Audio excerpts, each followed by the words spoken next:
সাল 1957, স্থান টাঙ্গাইলের কাকমারি। ভাসানী পাকিস্তানের শাসকদের উদ্দেশ্যে বললেন, আসসালামু আলাইকুম। তিনি মূলত বিদায় জানালেন বাঙালির পরাধীনতাকে। সেখান থেকেই স্বপ্ন বোনা শুরু বাঙালির স্বাধীনতা। 1947 পাকিস্তানের জন্ম। পূর্ব পাকিস্তানের মানুষ পাকিস্তান প্রতিষ্ঠার পর থেকে অবহেলা ও বৈষম্যের শিকার। ইংরেজ শাসন থেকে শুরু করে পাকিস্তানের শাসনেও অন্যায়ের বিরুদ্ধে আজীবন সংগ্রাম করে আসছেন।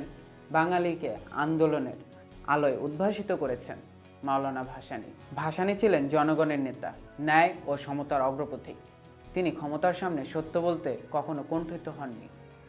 এমনকি নিজের দল আওয়ামী লীগও ছেড়েছিলেন নির্দ্বিধায়।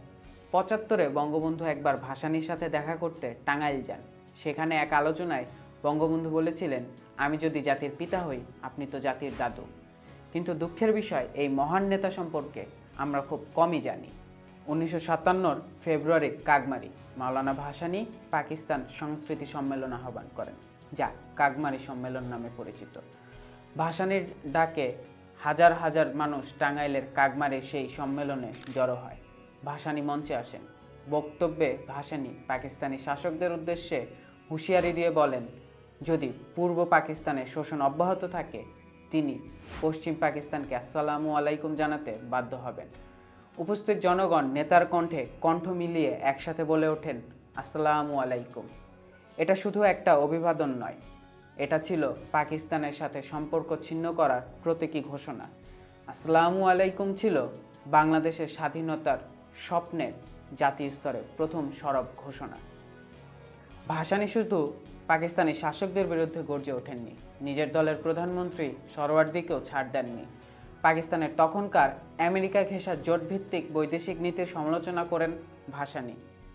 বক্তব্যে মাওলানা ভাসানী শেষ পর্যায়ে রেগে ওঠে হোসেন শহীদ সরওয়ার্দিকে লক্ষ্য করে বলেছিলেন, শহীদ, তুমি আজ আমাকে পাক মার্কিন সামরিক চুক্তির সমর্থন করতে বলছো।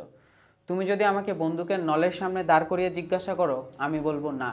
তুমি যদি আমাকে কামানের সামনে দাঁড় করিয়ে জিজ্ঞাসা করো, আমি বলবো না না। তুমি যদি আমাকে আমার কবরে গিয়েও জিজ্ঞাসা করো, আমি সেখান থেকেও চিৎকার করে বলে উঠব, না না না।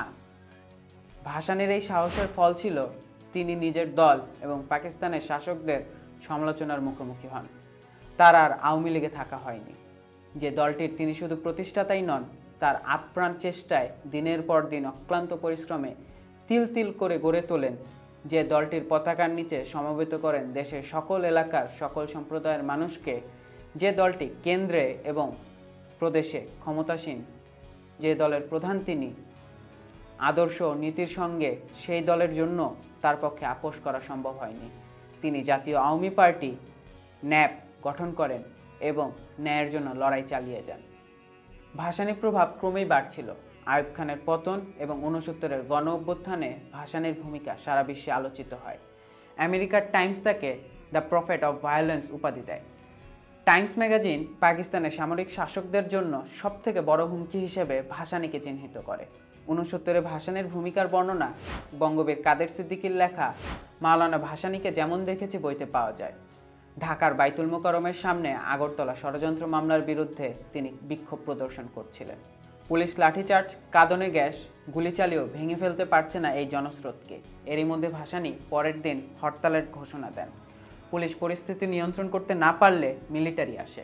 মিলিটারি আসার পরে মাওলানা ভাসানী মঞ্চ ছেড়ে হাঁটতে শুরু করেন। উপস্থিত জনগণও তার পেছন পেছন হাঁটতে থাকে। জনগণ ছত্রভঙ্গ না হলে মিলিটারি গুলি চালিয়ে দেওয়ার হুমকি দিলে ভাসানী বাইতুল মোকাররমের সামনে রাজপথে আল্লাহু আকবার বলে নামাজে দাঁড়িয়ে যান। কাদের সিদ্দিকী লেখেন, বিক্ষোভকারীরাও আল্লাহু আকবার বলে নামাজে দাঁড়িয়ে গেল। কয়েক মিনিটের মধ্যে 15 থেকে 20 হাজার মানুষ ভাসানীর পেছনে জামাতে শামিল হলো। যারা মিলিটারি দেখে সরে গিয়েছিল তারাও নামাজে দাঁড়ালেন। হিন্দু, মুসলিম, বৌদ্ধ, খ্রিস্টান সবাই জামাতবদ্ধ হলেন। এই বিশাল নামাজের জামাত দেখে সেনাবাহিনী হতভম্ব হয়ে গেল। যত যাই হোক, নামাজরত মানুষের ওপর গুলি চালিয়ে অথবা লাঠিচার্জ করলে সর্বনাশ হয়ে যাবে। ঘণ্টা পেরোলেও ভাসানীর নামাজ শেষ হয় না। মিলিটারি আর কোনো উপায় না দেখে চলে যায়। ভাসানী নামাজ শেষ করে গর্জে উঠলেন, চলো এখনই গভর্নর হাউস ঘেরাও করব। হাজার হাজার মানুষ তার পেছনে ছুটে গেল। গুলিস্তানের মোড়ে ভাসানী ঘোষণা দিলেন, আগরতলা মামলা মানি না, জ্বালাইয়া দাও, পোড়াইয়া দাও। এই ঘোষণায় উত্তেজিত জনতা আগরতলা ট্রাইব্যুনাল বিচারকদের বাড়ি, মন্ত্রীদের বাড়ি ভাঙচুর করে। কয়েকদিন পরে জনগণের চাপের মুখে সরকার বাধ্য হয়ে শেখ মুজিবুর রহমানকে মুক্তি দেয়। ভাসানী অন্যায়ের বিরুদ্ধে আপসহীন এক লড়াইয়ের প্রতীক। স্বাধীনতার পরও তিনি সরকারের সমালোচনা করেন। আজ বাংলাদেশ একটি স্বাধীন সমৃদ্ধ জাতি। আমরা এই মহান নেতার প্রতি চিরকৃতজ্ঞ। ভালো লাগলে লাইক দিতে, সাবস্ক্রাইব করতে এবং ঘন্টা আইকনে ক্লিক করতে ভুলবেন না। ধন্যবাদ। চেষ্টার সাথে থাকুন। চেষ্টাতেই হয়, চেষ্টা ছাড়া না।